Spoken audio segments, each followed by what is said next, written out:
Po natin to si Martin Romualdez. Ayon po kay Martin Romualdez, ganito po ang pagkakasabi niya, no? Huwag tayong maging magsalita ng kasinungalingan. Ayan, tuloy natin kung ano ba itong sinasabi ni Martin Romualdez. While real crime is going down, fabricated stories and scripted videos are spreading like wildfire online. Fear is being peddled for clicks and views. That's not just irresponsible, it's dangerous. Ang dami pong assumption dito ni Martin Romualdez, no? Yung clicks and views. Ano na naman yan? Vlogger na naman ang ano niyan. Ang tunguhin niyan, no? Bakit po masyadong mainit ang dugo ninyo sa mga vlogger, di ba? While real crime is going down, fabricated stories and scripted videos are spreading like wildfire online. Fear is being peddled for clicks and views, not just for irresponsible, it's dangerous. Okay, so ang daming binintang dito ni Martin. Una, mababa ang krimen. Pero hindi po na-appreciate ng tao yan dahil sa mga vlogger, online click and views Sino lang po ba yung naghangad ng click and views? Mga vlogger, di po ba? Okay. Kasi wala namang pakialam dyan yung mga ibang tao. Sa click and views, wala pong pakialam dyan. Vlogger lang po. Okay, anyways. So, ibig niyang sabihin, kahit mababa ang aktual na krimen, pero dahil sa pinalalaganap nitong mga vloggers na to, ay mukhang ganyan din yung sinabi ni Marbil. Pare-pareho lang po kayo. Alam niyo po, mas madali pong ilako ang katotohanan kaysa kasinungalingan. No? Inaamin niyo po na yung katotohanan, parang sinasabi nila, kami nagsasabi ng totoo. Yung police report nagsasabi ng totoo. Ano daw yung totoo? Ayon kay Martin, bumababa ang krimen. O totoo naman pala yun Bakit po kayo natatakot sa kasinungalingan? Hindi naman po kayo, yung mga kakampi nyo naman po, Mr. Speaker, hindi naman po kilala yan na hinahayaan lang yung mga kasinungalingan. Alam mo, Mr. Speaker, yung mga kakampi mo sanay magdemanda. Yung mga kakampi mo sanay manakot. Yung mga kakampi mo sanay mag-imbestiga. Di po ba? Nakita nyo ba yung ginawa nila kay MJ at saka kay Cresset? Pinatawag sa Quadcom, tapos yung mga sinulat nila ipinamuka at pinagsorry, di ba? Kaya hindi na contempt, nagsorry. Wala po kayong pinalalagpas.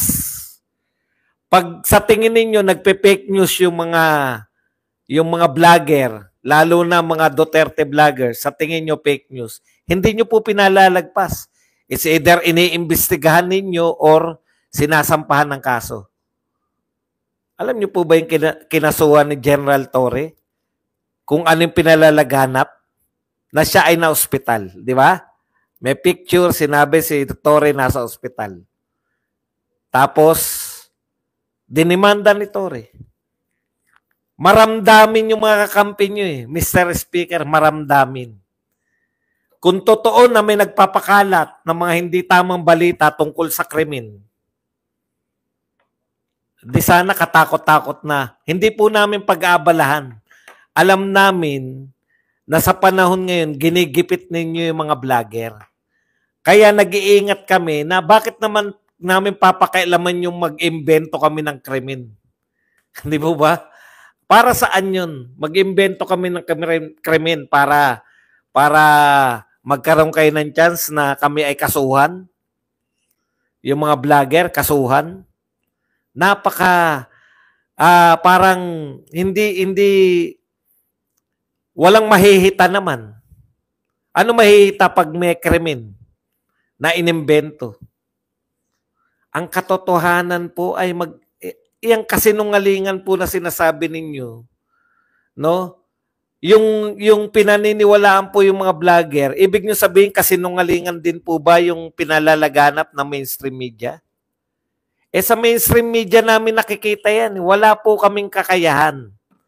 Yung mga vlogger po walang kakayahan na maghanap po o ang sinasabi niya kasi rito, fabricated stories. Yung po bang mga krimen fabricated po ba yan? Di dapat dinimanda na ninyo yung mga vlogger na nag-fabricate ng istorya. Alam mo nyo po sabihin, pinalalala lang po yung mga crime situation ng mga vlogger.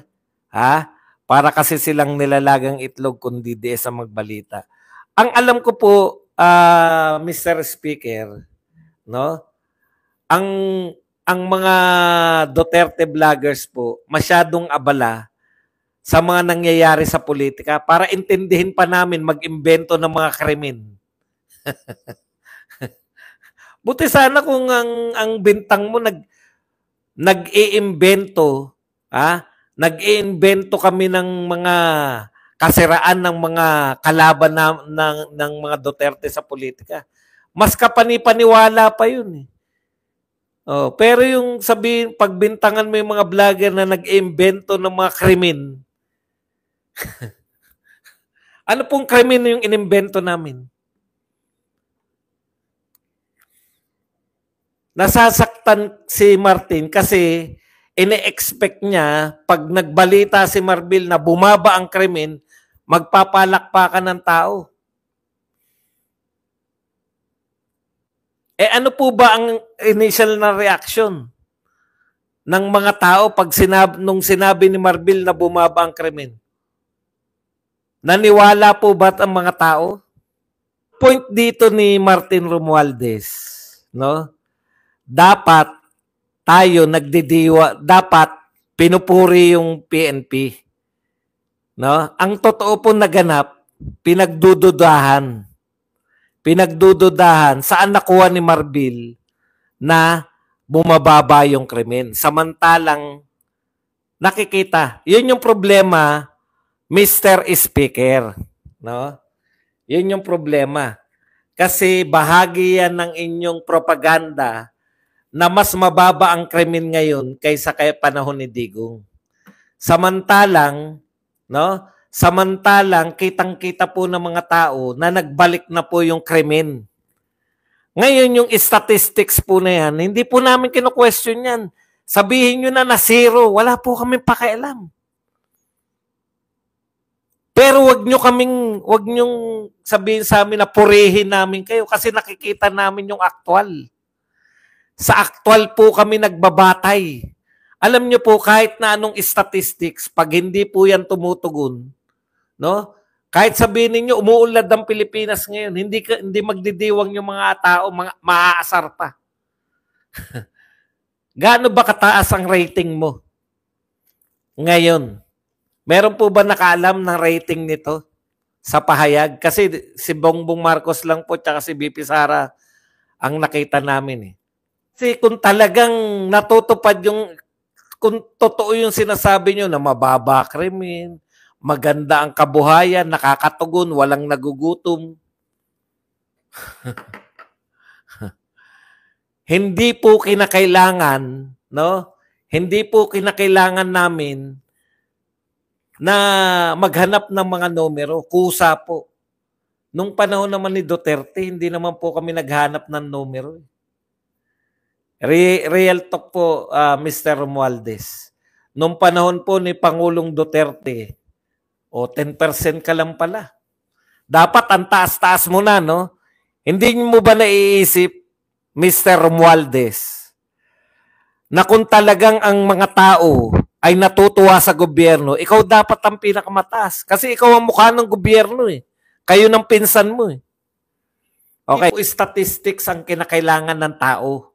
Ang kailangan po ng tao, pag usapin po ng crime, no?